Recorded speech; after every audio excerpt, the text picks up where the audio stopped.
राजवीर एक सीधा सादा लड़का था, एक मध्यम वर्गीय परिवार से जो दिल्ली में एक सॉफ्टवेयर कंपनी में काम करता था।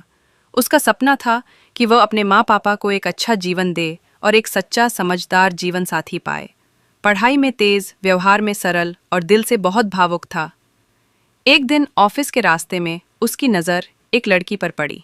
नीला कुर्ता, खुले बाल, किताबों से भरा बैग और आंखों में एक अजीब सी चमक। वो लड़की थी श्रुति। श्रुति एक नए कॉलेज में एमबीए कर रही थी और राजवीर की कंपनी में इंटर्नशिप के लिए आई थी। धीरे धीरे दोनों में बातें शुरू हुईं। ऑफिस के लंच ब्रेक में साथ बैठना, कॉफ़ी पीना, वीकेंड पर मूवी जाना।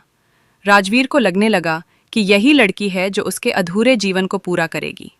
श्रुति भी राजवीर की सादगी से प्रभावित दिखती थी। वो मुस्कुराकर कहती, तुम बहुत अलग हो राज, आज के लड़कों जैसे नहीं हो। राजवीर के दिल में एक सच्चा सपना पलने लगा, उसका और श्रुति का भविष्य। लेकिन उसे नहीं पता था कि जो वो देख रहा है वो एक मायाजाल था। एक दिन राजवीर ने श्रुति को एक कैफे में किसी और लड़के के साथ देखा। पहले तो उसे लगा कि कोई दोस्त होगा, पर जब उसने उन्हें गले लगते हुए देखा और फिर श्रुति को कहते सुना, वो राज सिर्फ एक एटीएम है, उससे जो चाहिए लेती हूँ, राज का दिल टूट गया। कई रातों तक वो सो नहीं सका। आंखों में आंसू, दिल में गुस्सा और दिमाग में सवाल, मैंने क्या गलती की थी। उसे समझ में नहीं आ रहा था कि जिस प्यार को उसने पूजा वो इतना नकली कैसे हो सकता है।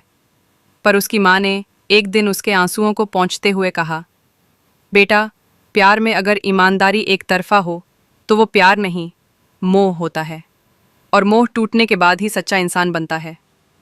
राजवीर ने खुद को पूरी तरह बदलने का निर्णय लिया।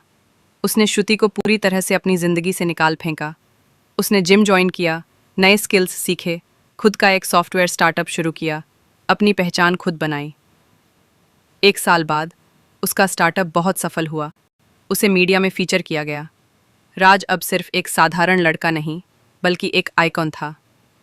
एक ऐसा लड़का जिसने दर्द को ताकत में बदला। एक दिन उसी कैफे में वो बैठा था जहां उसने कभी श्रुति को किसी और के साथ देखा था। वहीं उसे सामने से श्रुति आती दिखी, पहचानी निगाहें, लेकिन अब चेहरे पर ग्लैमर नहीं, थकावट थी। वो शायद अब अकेली थी।